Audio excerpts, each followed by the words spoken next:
उबाठांनी आजच्या सामनाच्या लुटूपुटीच्या मुलाखतीमध्ये आपल्या आडनावाबद्दल बरीच बालिश बडबड केली। उबाठा माणसाचं आडनाव नाही, त्याचं कर्तृत्व ब्रँडेड असावं लागतं। आणि आज पुन्हा पुन्हा आडनावाच्या ब्रँड बद्दल बोलून तुम्ही सिद्ध केलं की तुमच्याकडे फक्त ठाकरे हे आडनाव आहे, तुमच्याकडे कर्तृत्व नाही, दातृत्व नाही, वक्तृत्व नाही आणि नेतृत्व तर मुळीच नाही।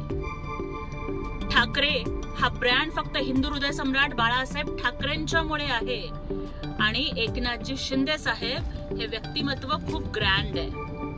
मला सांगा की ब्रँडेड वस्तूंचा संबंध हा जनसामान्यांशी असतो का? ब्रँड हा एअर कंडिशन दुकानांच्या मध्ये विक्रीला ठेवलेला असतो। आणि उबाठा, तुम्ही सुद्धा तुमच्या मुख्यमंत्री पदाच्या स्वप्नासाठी हिंदू हृदय सम्राट बाळासाहेब ठाकरेंची तत्व आणि विचार विकायला काढले म्हणून तुम्हाला ब्रँड आठवतोय।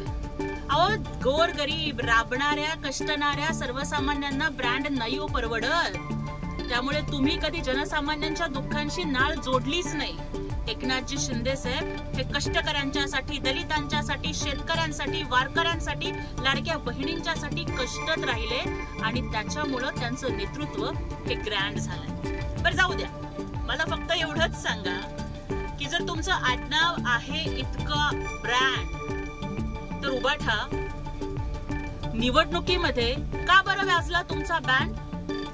अपयशाच्या मुळे तुम्ही इतके झालात सॅड की आम्हाला आता भीती वाटतेय की तुम्ही थोड्या दिवसांनी होणार आहात का मॅड?